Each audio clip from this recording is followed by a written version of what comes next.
हाँ तो दोस्तों, कैसे हैं आप लोग।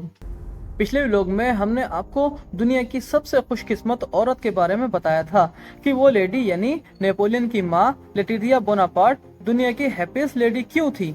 वो इसलिए दोस्तों क्योंकि लेटिजिया बोनापार्ट के ज्यादातर बच्चे या तो बादशाह थे या उनकी बेटी मलिका थी। लेकिन उनको ये डर हमेशा रहता था कि कहीं उनकी इतनी ज्यादा खुशियों को किसी की नजर न लग जाए। फिर ये हुआ दोस्तों कि उनकी खुशियाँ वाकई गम में बदलने लगी। उनकी आंखों के सामने जो बोनापार्ट फैमिली रूस पर गई थी वो जवाल का शिकार होने लगी थी। फ्रेंच एम्पायर बिखरने लगा। इस जवाल की बहुत सी वजूहात में से एक वजह ये थी कि नेपोलियन के बहन भाइयों में से कोई उनकी तरह किस्मेटिक या काबिल लीडर नहीं था। ये लोग अपने ज़ेरे असर रियासतों में अमन ही कायम न कर पाए। इनके खिलाफ बगावतें होने लगी। खास तौर पर जोसेफ बोनापार्ट, जिन्हें स्पेन का हुक्मरान बनाया गया था, वो बुरी तरह नाकामयाब साबित हुआ। स्पेन में उनके खिलाफ बड़े पैमाने पर बगावत हुई। बागियों ने बर्तानिया की मदद से स्पेन को फ्रांसीसियों से छीनना शुरू कर दिया। चंद बरसों तक बागियों और फ्रांसीसियों में लड़ाइयाँ होती रहीं। कुछ अरसे बाद बरतानवी फौज भी स्पेन में दाखिल हो गई। यूं 1814 में स्पेन को फ्रांसीसी कब्जे से मुकम्मल तौर पर आज़ाद करवा लिया गया। नेपोलियन भी अपने भाई जोसेफ बोनापार्ट की कोई मदद न कर सके क्योंकि स्पेन की आज़ादी से कुछ वक्त पहले नेपोलियन ने रूस के खिलाफ एक फौजी मुहिम शुरू कर दी थी। एक ऐसी फौजी मुहिम जो फ्रांसीसियों को उन रशियन बर्फज़ारों में ले गई जहां से आज तक कोई लश्कर सही सलामत वापस नहीं आ सका। तो इस बर्फ के जहन्नुम में नेपोलियन और फ्रेंच आर्मी के साथ क्या हुआ? फिर ऐसा क्या हुआ कि फ्रांसीसी फौजियों ने नेपोलियन बोनापार्ट पर ही बंदूकें टांग ली? ये सब हम आपको नेपोलियन कौन था कि किस नंबर 4 में दिखाने जा रहे हैं। अगर आपने हमारे चैनल को सब्सक्राइब नहीं किया है तो जल्दी से सब्सक्राइब कर लें और बेल आइकन के बटन को दबाना न भूलें। सन 1812 में नेपोलियन बोनापार्ट के पास यूरोप में सबसे बड़ी एम्पायर और ताकतवर तरीन फौज थी। इस फौज के साथ वो रूस पर हमला करने की तैयारी कर रहे थे। इस हमले की वजह थी नेपोलियन का बनाया हुआ कॉन्टिनेंटल सिस्टम। ये सिस्टम इसलिए बनाया गया था क्योंकि ब्रिटिश नेवी ने अटलांटिक ओशन से लेकर मेडिटेरियन सी तक फ्रांस और उसके इलाकों की नाकाबंदी कर रखी थी। इस नाकाबंदी के जवाब में नेपोलियन ने कॉन्टिनेंटल सिस्टम बनाया था जिसके तहत तमाम यूरोपीय कंट्री को बर्तानिया से तिजारत करने से रोक दिया गया था, यानी बर्तानिया का तिजारती बायकॉट कर दिया गया था। हत्ता कि रूस भी इस दबाव की वजह से इस सिस्टम में शामिल हो गया था। लेकिन कुछ बरसों में रूस और फ्रांस में इस सिस्टम की वजह से शदीद इख्तलाफात हो गए। जो मसाइल थे उनमें पहला बड़ा मसला तो ये था कि बर्तानिया के साथ तिजारत न होने की वजह से रूसी ताजिरों का बहुत ज़्यादा नुकसान हो रहा था। दूसरा मसला ये था कि नेपोलियन ने एक वादा खिलाफी कर रखी थी। नेपोलियन ने सारे रूस अलेक्जेंडर वन से ये वादा किया था कि वो उस्मानी सल्तनत के दारुल हुकूमत कुस्तुनतुनिया पर कब्जा करने में रूस की मदद करेगा। आप जानते हैं दोस्तों, कुस्तुनतुनिया वो मकाम है जो रूस को ब्लैक सी से लेकर मेडिटेरियन सी तक जोड़ता है। इस वजह से रूस के लिए इस शहर पर कब्जा बहुत जरूरी था। नेपोलियन ने रूस की मदद का वादा तो कर लिया था, लेकिन अब ये वादा पूरा नहीं हो रहा था क्योंकि नेपोलियन को डर था कि कहीं रूस भी बहिरा रोम में उनके लिए रॉयल नेवी जैसी बड़ी नेवी बनाकर एक खतरा न साबित हो जाए। तो कुस्तुनतुनिया वाले मामले पर वादा खिलाफी और तिजारत में नुकसान की वजह से ज़ारे रूस नेपोलियन से नाराज हो गए थे। उन्होंने कॉन्टिनेंटल सिस्टम से अलग होकर बर्तानिया से तिजारत शुरू कर दी थी, यानी उन्होंने बायकॉट खत्म कर दिया था।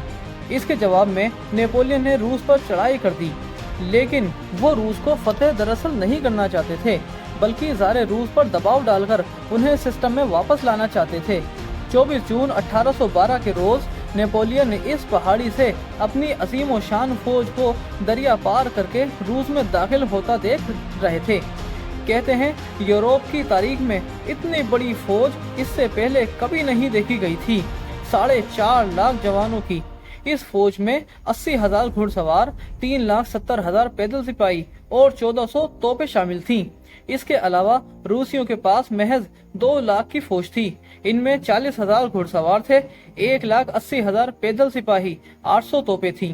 इस तादाद में बाद में इजाफा भी हुआ, लेकिन 24 जून को यही तादाद थी।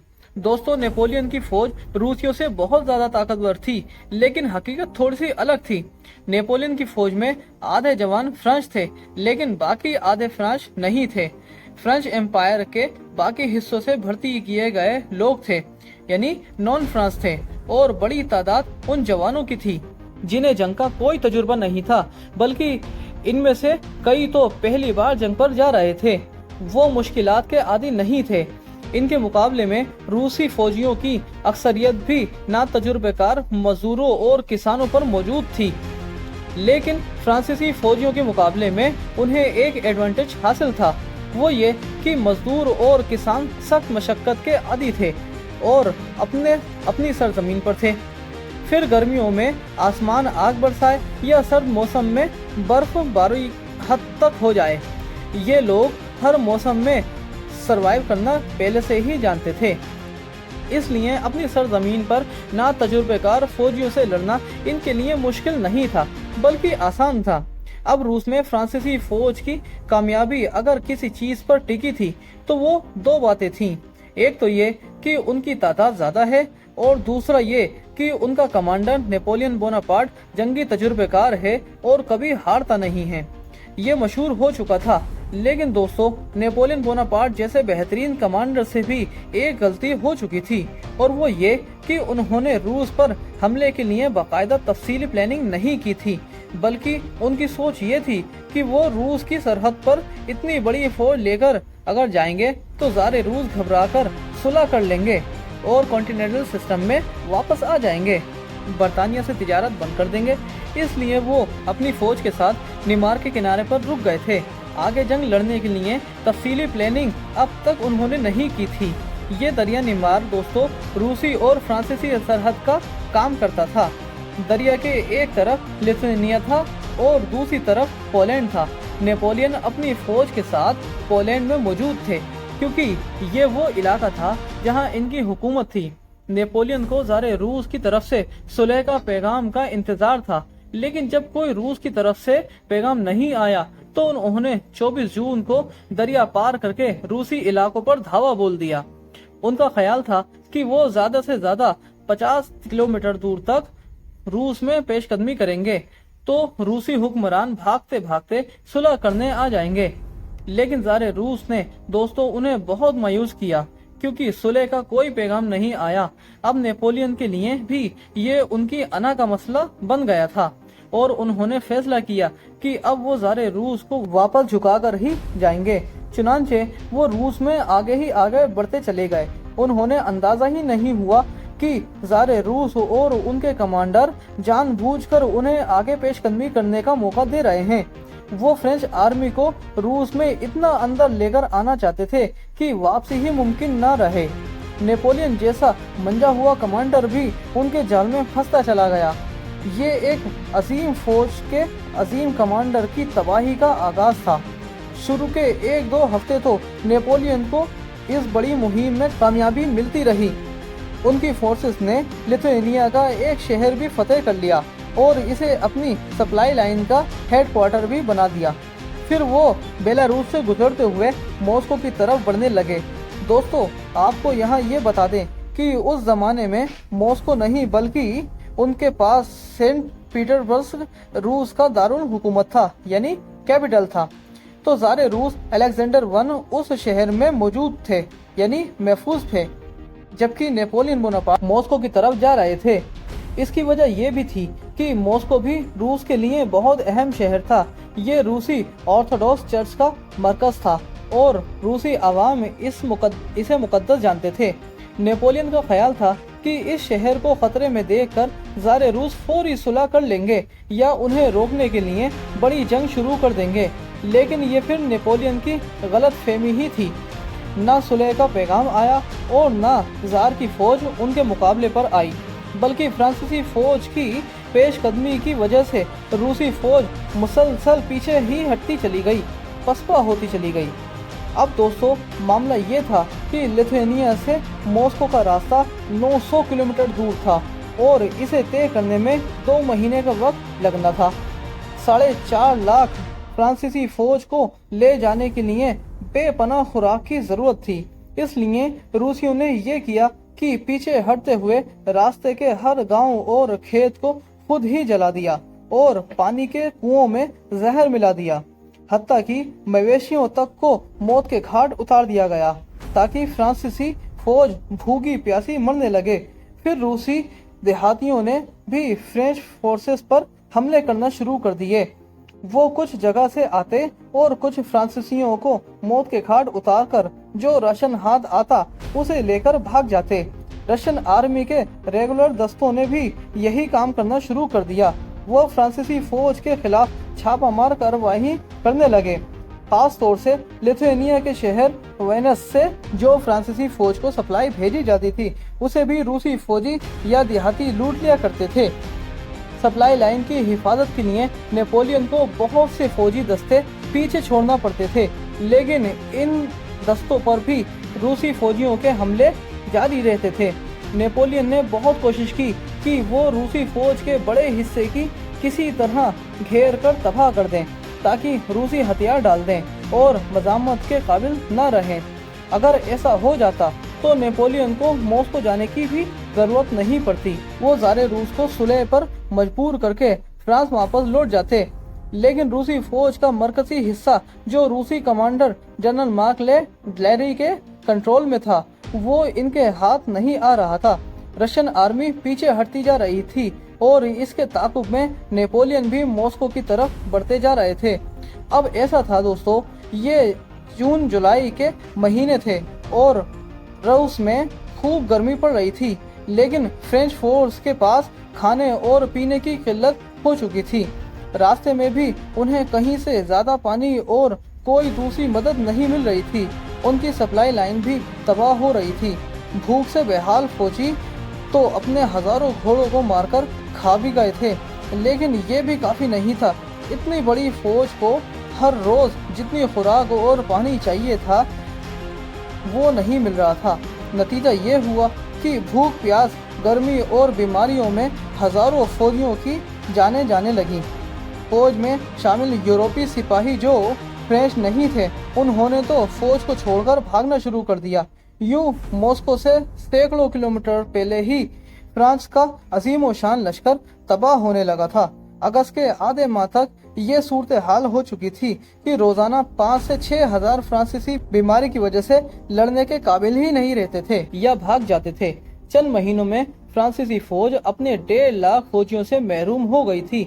अब याद रखें दोस्तों, फ्रांसीसी फौज की ये हालत गर्मी के मौसम में हो रही थी, जबकि रूस का असल सख्त मौसम तो सर्दियों का होता है, यानी विंटर सीजन जो अभी आना था।